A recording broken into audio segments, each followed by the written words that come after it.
నమస్కారం అండి. మన యొక్క యూట్యూబ్ ఛానల్లో చాలామంది సాధకులు కామెంట్ చేస్తూ ఉంటారు. అందులో ఒక సాధకుడు ఆసక్తికరమైన కామెంట్ చేయడం జరిగింది. అదేమిటంటే, గురువు శిష్యుడికి ఏ విధంగా శక్తిని బదిలీ చేస్తారు, శక్తిపాతం అంటే ఏమిటి, శక్తిపాతం వల్ల కలిగే ప్రయోజనం ఏంటి, శిష్యుడు ఆ యొక్క శక్తిపాతం చేసేటప్పుడు ఆ యొక్క ఎనర్జీని గ్రహించాలంటే ఏ విధంగా ఉండాలని తను కామెంట్ చేయడం జరిగింది. కాబట్టి ప్రతి ఒక్క సాధకుడు కూడా ఈ యొక్క విషయాల గురించి తెలుసుకోవాలని ఆసక్తికరంగా ఉంటారు. అందుకని ఈరోజు ఈ యొక్క టాపిక్ గురించి మనం తెలుసుకోబోతున్నాం. శక్తిపాతం అంటే శక్తి యొక్క ఆవరణ. ఒక నిండి ఉన్న పాత్ర నుండి ఖాళీ పాత్రలోనికి నీరు ఏ విధంగా ప్రవహిస్తుందో అదేవిధంగా శక్తివంతమైన గురువు నుండి శక్తి అనేది శిష్యుడికి బదిలీ అవ్వడం జరుగుతుంది. అయితే ఈ యొక్క శక్తిపాతం జరగాలంటే శిష్యుడు పూర్తిగా సమసిద్ధంగా ఉన్నప్పుడు మాత్రమే ఇది జరుగుతుంది. ఎప్పుడైతే శిష్యుడిలో రకరకాల నెగటివ్ ఆలోచనలు, అహంకారంతో ఉంటాడో అప్పుడు ఈ యొక్క శక్తిపాతం అనేది శిష్యుడి పైన ఎటువంటి ప్రభావం చూపించదు. ఎందుకంటే తను ఆ యొక్క శక్తిని గ్రహించేందుకు సంసిద్ధంగా లేడు. కాబట్టి మనం ఉదయాన్నే గమనించినట్లయితే ఒక పువ్వు వికసిస్తూ సూర్యుడి యొక్క వెలుగు కోసం చూస్తూ ఉంటుంది.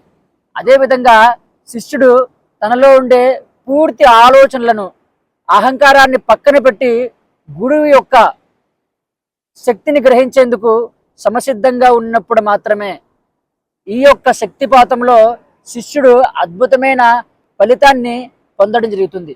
అలా కాకుండా శిష్యుడు రకరకాల ఆలోచనలతో, భావోద్వేగాలతో, నెగటివ్ ఆలోచనలతో, నమ్మకం లేకుండా ఉన్నట్లయితే ఈ శక్తిపాతం అనేది ఏ విధంగా శిష్యుడి పైన ప్రభావం చూపించదు.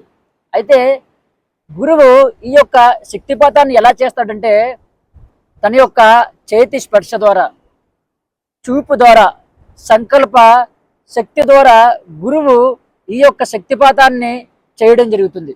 తద్వారా గురువు శిష్యుడిలో ఉండే అజ్ఞానాన్ని పూర్తిగా తరిమి కొట్టి శిష్యుడిని జ్ఞానవంతుడిని చేయడం జరుగుతుంది. అయితే చాలామంది సాధకులు శక్తిపాతం గురించి రకరకాల వీడియోస్ చూస్తూ రకరకాల విషయాలు వినడం వల్ల ఏదో కుతూహలంతో శక్తిపాతం దీక్ష తీసుకోవాలని అనుకుంటారు. అలా తీసుకోవాలనుకున్న మాత్రంగా శక్తిపాతం అనేది మీ పైన అద్భుతంగా పనిచేయదు. మనం మండుటి ఎండలో ఉన్నాం, అధికంగా దాహం వేస్తుంది. ఆ సిచ్యువేషన్లో మనం వాటర్ తాగినట్లయితే మనకు ఎంతటి రిలీఫ్నెస్ వస్తుందో అదేవిధంగా సాధకుడు కూడా శక్తిని గ్రహించేందుకు దాహం వేసే వ్యక్తిలా ఉండాలి. అప్పుడే ఈ యొక్క శక్తిపాతం అనేది ఆ యొక్క శిష్యుడిలో అద్భుతంగా పనిచేస్తుంది.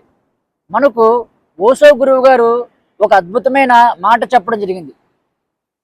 వర్షం పడినప్పుడు వర్షం అనేది అందరి మీద పడుతుంది, కానీ బోర్ల నుంచి ఉన్న పాత్రలోనికి ఒక్క చుక్క నీరు కూడా వెళ్ళదు.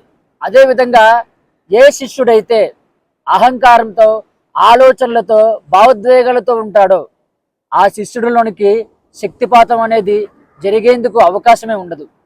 కాబట్టి సాధకులారా, శక్తిపాతం మీకు కలగాలంటే పూర్తిగా మీరు సమసిద్ధంగా ఉండాలి. అప్పుడు మాత్రమే శక్తిపాతం మీ పైన అధికంగా ప్రభావం చూపిస్తుంది. అయితే ఈ యొక్క శక్తిపాతం జరిగేటప్పుడు మీలో కుండలిని శక్తి అనేది జాగృత అవుతుంది. గురువు సరైన వ్యక్తి అయి ఉండి ఆ యొక్క శక్తిని మీలో సరైన క్రమంలో వెళ్ళే విధంగా చేసినట్లయితే ఆ యొక్క కుండలిని శక్తి ద్వారా మీ శరీరంలో ఉండే అనేక రకాల అనారోగ్య సమస్యలు, మీరు ఎదుర్కొంటున్న ఆర్థికపరమైన ఇబ్బందులు, రకరకాల సమస్యల నుండి మీరు పూర్తిగా బయటపడి పరమానందాన్ని ఆ క్షణమే పొందడం జరుగుతుంది. కాబట్టి శక్తిపాతం అనేది మనం సరైన గురువు వద్ద మాత్రమే దీక్ష తీసుకోవాలి. అంతేగాని యూట్యూబ్ ఛానల్లో చాలామంది శక్తిపాతం గురించి చెప్తున్నారని అక్కడికి వెళ్ళి మనం శక్తిపాత దీక్ష తీసుకోకూడదు. సరైన గురువుని మనం ఎంచుకోవాలి. అయితే సరైన గురువు అంటే ఎవరు అని మీకు అందరికీ కూడా సందేహం ఉంటుంది.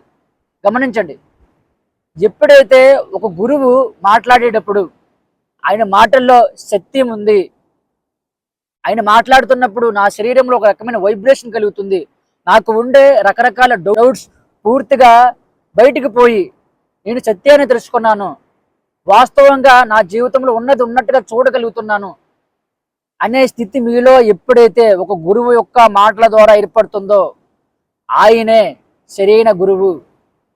ఆయన వద్ద మీరు శక్తిపాత దీక్ష తీసుకుంటే మీ జీవితంలో మీరు ఊహించని, మీకు ఊహకందనన్ని అద్భుతమైన ఫలితాలు మీరు అనుభవించడం జరుగుతుంది.